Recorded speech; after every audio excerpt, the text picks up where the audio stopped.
Assalamualaikum warahmatullahi wabarakatuh. Apa kabarnya hari ini? Semoga kita semua tetap dalam keadaan sehat walafiat. Oke, baik anak-anakku kelas 8. Hari ini kita bertemu lagi di pembelajaran bahasa Indonesia. Nah, kali ini Ibu akan melanjutkan pembahasan tentang kebahasaan serta struktur teks iklan. Nah, tujuan pembelajaran hari ini adalah setelah peserta didik menyimak serta memahami video yang Ibu berikan, diharapkan dapat menelaah struktur dan kebahasaan teks iklan, slogan maupun poster. Jadi setelah nanti Ibu jelaskan materi ini, diharapkan kalian mampu menentukan struktur dan kebahasaannya. Oke, baik, yang pertama, struktur iklan. Nah, strukturnya itu terdiri dari 3. Yang pertama ada judul atau nama produk, lalu yang kedua pernyataan persuasif, dan yang ketiga ada deskripsi produk. Oke, baik, Ibu akan bahas satu per satu. Yang pertama, ada yang namanya judul atau nama produk. Nah, ini berisikan nama produk, jasa, atau kegiatan yang diiklankan.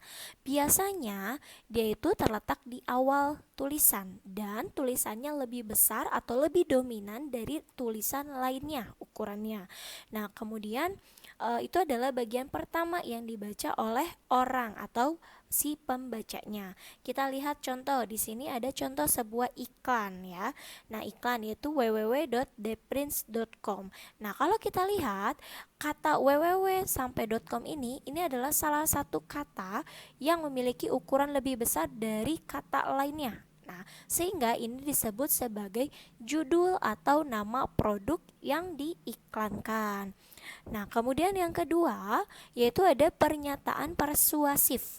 Nah, kalau pernyataan persuasif itu dia berisikan pernyataan untuk mendorong atau mengajak seseorang dalam melakukan sesuatu atau untuk menarik memengaruhi seseorang untuk membeli sebuah produk. Nah, biasanya dia berupa pernyataan tentang kelebihan produk yang ditawarkan. Nah, kalau kita lihat di sini, pernyataan persuasifnya adalah ini, kelebihan dari percetakan yang diiklankan yaitu adanya respon cepat, produksi tepat waktu. Nah, inilah yang disebut sebagai pernyataan persuasif. Dia memengaruhi dengan memberikan kelebihan dari apa yang kita iklankan. Kemudian yang ketiga ada deskripsi produk.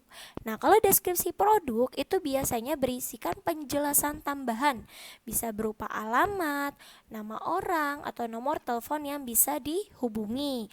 Itu jika untuk sebuah iklan. Nah, kalau untuk iklan layanan masyarakat, deskripsi produknya itu berisikan tentang logo instansi pemerintah. Misalkan iklan layanan masyarakat tentang himbauan untuk mengikuti 2 anak lebih baik, berarti dia memberikan logo instansi dari Badan BKKBN. Nah, kalau kita lihat nih contoh yang tadi iklan ya. Nah, ini disebut sebagai deskripsi produk itu di bagian nomor dan alamatnya. Nah, sehingga dari nomor WA dan alamat ini disebut sebagai deskripsi produk atau informasi tambahan. Oke, selanjutnya kita akan masuk ke kebahasaan iklan. Nah, kebahasaan iklan ini ada 5. Yang pertama ada persuasif, imperatif, berima puitis, berkesan positif, dan ringkas. Nah, yang pertama persuasif. Dia berisikan ajakan kepada pembaca atau pendengar. Nah, berarti dia itu memengaruhi. Bisa dengan cara apa sih memengaruhinya? Bisa dengan cara memberikan diskon atau misalkan memberikan kelebihan produk yang ditawarkan. Kemudian yang kedua ada imperatif. Nah, kalau imperatif ini berisikan perintah, larangan, dan dorongan agar pembaca atau pendengar melakukan hal yang dihimbau.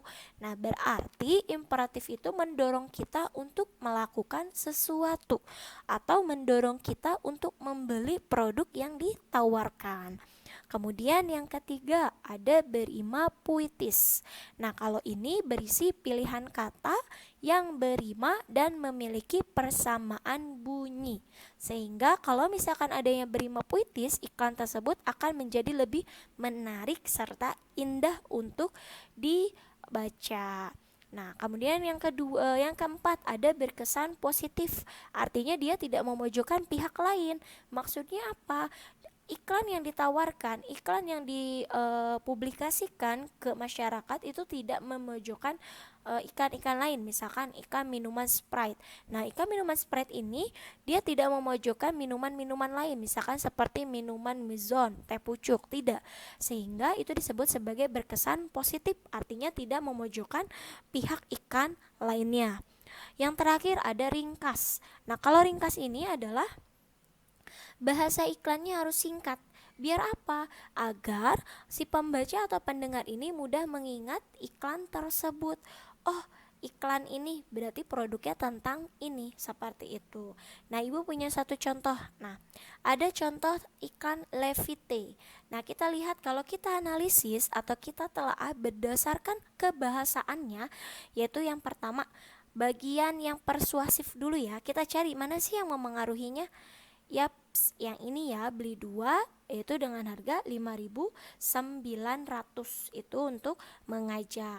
Kemudian kalau di bagian imperatifnya itu kita bisa lihat itu adalah yuk cobain, artinya dia mendorong kita untuk mencoba minuman ini.